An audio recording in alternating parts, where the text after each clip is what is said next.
Pernah mendengar tentang oasis legendaris Zerzura? Kota kuno ini konon tersembunyi jauh di dalam gurun Sahara, dan penemuannya bisa menguak kekayaan yang tak terhitung dan rahasia yang tak terbayangkan. Menurut seorang pemandu Arab abad ke-15 yang gak disebutkan namanya, kunci untuk membuka kotak ini terletak pada paruh burung yang diukir di gerbang kota. Zerzura memang gak sepopuler Machu Picchu atau piramida, tapi itu justru membuatnya lebih misterius. Legenda mengatakan Zerzura dibangun di sekitar oasis besar di suatu tempat di padang pasir sebelah barat Sungai Nil. Rupanya, kota ini terbuat dari batu putih dan memiliki rumah-rumah mewah serta dekorasi emas. Ada cerita bahwa seorang juru tulis menuliskan kisah tentang pengembara yang gak sengaja menemukan Zerzura saat mencari untanya yang hilang. Pada suatu ketika dalam perjalanannya, pria itu terjebak dalam badai pasir dan terpisah dari rombongannya. Pengembara itu terus berkeliaran di padang pasir selama berhari-hari. Dan kemudian, entah dari mana, dua orang muncul dan menuntunnya ke kota Zerzura. Pengembara itu menggambarkan kota ini sebagai oasis yang dipenuhi burung-burung kecil dan bangunan dari batu-batu putih bersih. Kota ini juga konon dijaga oleh para raksasa. Pada tahun 1835, seorang ahli Mesir dari Inggris bernama John Gardner Wilkinson menyebutkan kota ini dalam salah satu bukunya. Dia berbicara dengan seorang pria dari Mesir yang menemukan kota ini secara nggak sengaja setelah berhari-hari berkelana di padang pasir. Pria itu menyebutkan ada beberapa reruntuhan, struktur batu yang nggak biasa, dan oasis besar yang dikelilingi pohon-pohon palem. Pria itu bahkan memberi beberapa petunjuk soal letak kota tersebut yang mengarah ke gurun barat Mesir. Menariknya, meskipun sekelompok penjelajah pergi mencari Zerzura, mereka nggak menemukannya. Di saat yang sama, mereka menemukan sejumlah oasis yang sebelumnya nggak diketahui. Pada awal 1900-an, banyak ekspedisi dikirim untuk mencari kota ini, termasuk satu ekspedisi dengan armada truk Ford Model A. Sayangnya, nggak ada yang berhasil. Ada juga yang mengatakan bahwa Zerzura pernah ada, tapi sekarang nggak ada lagi. Ada kemungkinan kota ini telah ditelan gurun. Diyakini bahwa pada masa lalu, gurun Sahara sebenarnya subur. Para ilmuwan bahkan menemukan jejak sungai purba yang mengalir melalui daerah tersebut 100.000 tahun yang lalu, yang menciptakan koridor hijau di gurun. Tapi Zerzura bisa saja sebenarnya nggak pernah ada. Mungkin kota ini hanya ada di benak manusia. Hanya khayalan dari imajinasi mereka saat berjuang melintasi gurun Afrika. Selama ribuan tahun, orang-orang terobsesi dengan perburuan kota hilang lainnya, yaitu Atlantis. Tapi jika tempat ini benar-benar ada, kira-kira di mana lokasinya di bumi? Menurut Plato, Atlantis benar-benar ada. Dan seharusnya terletak di suatu tempat di Samudra Atlantik, dekat Selat Gibraltar. Tapi bagaimana kota mitos ini kemudian dikaitkan dengan masyarakat yang sempurna dan bagaikan surga? Nah, kamu bisa berterima kasih pada Ignatius Donnelly untuk itu. Penulis asal Amerika Serikat ini menerbitkan sebuah buku pada tahun 1882 yang menguraikan 13 hipotesis tentang keberadaan Atlantis.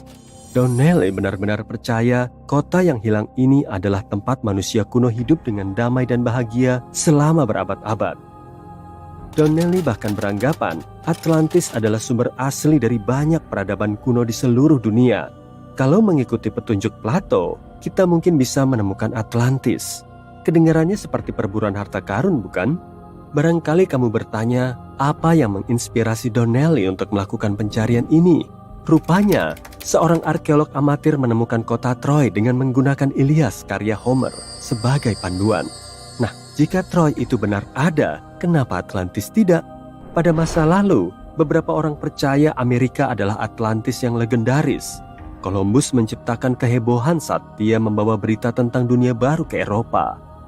Tapi perburuan Atlantis yang sebenarnya baru dimulai pada abad ke-20 dan ke-21. Beberapa orang mencoba menghubungkan keterkaitan antara letusan gunung berapi di Pulau Santorini dengan kehancuran pemukiman Minoa. Tapi pada tahun 2018, sebuah tim penyelidik menyatakan mereka telah berhasil dan mengumumkan bahwa mereka telah menemukan bukti nyata bahwa Atlantis pernah ada. Apa bukti mereka? Serangkaian lingkaran misterius di sebuah taman nasional di Spanyol. Namun lingkaran-lingkaran itu ternyata nggak lebih dari kolam percobaan untuk mempelajari zooplankton. Jujur saja, Gak ada bukti nyata bahwa kota Atlantis Plato yang hilang itu benar-benar ada. Tapi itu gak mengurangi minat untuk mencarinya, bukan? Air mancur awet muda bukanlah kota yang hilang. Tapi ini lokasi mitos lain yang kabarnya sudah ditemukan oleh banyak orang selama bertahun-tahun. Dahulu kala, orang-orang terobsesi dengan gagasan untuk hidup selamanya, atau setidaknya memperpanjang hidup mereka selama mungkin. Setiap budaya memiliki kisah liarnya sendiri, seperti masyarakat Yunani yang menceritakan adanya air mancur ajaib yang bisa membuat seseorang hidup lebih lama, atau Alexander Agung yang menemukan sungai surga yang bisa menyembuhkan orang yang terluka. Legenda Jepang bercerita tentang mata air panas yang bisa menjadikanmu kembali muda. Sementara penduduk lokal Karibia bercerita tentang kekuatan restoratif air di salah satu tanah mistis mereka. Para penjelajah mencari air ajaib ini ke berbagai penjuru, tapi nggak menemukannya. Barangkali yang paling terkenal adalah kisah penjelajah Spanyol Juan Ponce de Leon yang mengira dia telah menemukannya di Florida. Nah, Ponce de Leon adalah sosok yang cukup hebat. Dia berlayar bersama Columbus dan menjadi tokoh penting di daerah yang sekarang dikenal sebagai Republik Dominika. Dia menemukan emas di Puerto Rico dan bahkan menjadi administrator pulau tersebut. Tapi saat penguasa Spanyol memutuskan untuk menggantikannya, dia kesal dan memutuskan untuk menjelajahi Florida, mencari emas dan mata air awet muda yang sulit ditemukan. Dia menjelajahi Bahama, tapi sayangnya gak menemukan emas ataupun air ajaib. Tapi dia berhasil mencapai Florida. Dia menjelajahi pantai dan bahkan menemukan arus teluk. Sayangnya, ekspedisi terakhirnya nggak berjalan dengan baik dan dia terluka. Tapi legenda tentang dirinya yang mencari mata air awet muda tetap hidup. Meskipun para sejarawan nggak yakin dia benar-benar mencari air mancur awet muda, ribuan orang mengunjungi Taman Arkeologi Air Mancur Awet Muda setiap tahun untuk mencoba air berbau belerang. Ini merupakan objek wisata tertua di Florida yang sudah ada sejak abad ke-17. Beberapa orang mengatakan airnya memiliki khasiat yang gak biasa, tapi silakan putuskan sendiri setelah mengunjungi tempat ini. Tempat ini konon berada di suatu tempat di antara Skandinavia dan Islandia, di mana matahari hampir gak pernah bersinar dan hawa dinginnya sangat menusuk. Orang-orang di sana bertahan hidup dengan mengonsumsi millet, rempah-rempah, buah-buahan dan akar-akaran dengan minuman dari biji-bijian dan madu. Mengenai lokasi tepatnya, para ahli tampaknya belum bisa menyepakatinya hingga hari ini. Penjelajah Yunani kuno legendaris Pytheas kabarnya menjadi orang pertama yang menemukan tuli saat mencari tambang timah. Dia berlayar ke utara, melewati Skotlandia, dan setelah 6 hari berlayar, dia sampai di Tuli. Menurut Pytheas, orang-orang di sana cukup primitif, tapi itu nggak mengherankan karena mereka hanyalah petani sederhana yang hidup dari hasil pertanian. Mereka menunjukkan kepada Pytheas di mana matahari terbenam pada hari terpendek dalam setahun.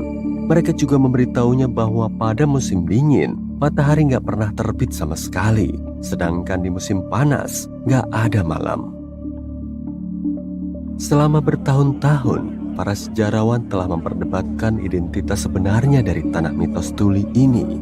Ada yang mengatakan bahwa itu adalah Islandia, sementara yang lain mengatakan itu adalah Norwegia. Baru-baru ini ada sedikit kemajuan yang dicapai dengan bantuan tim peneliti. Jika temuan mereka benar, Tuli mungkin adalah pulau Smola yang sulit dicari. Itu lebih jauh ke selatan daripada pulau-pulau Norwegia lainnya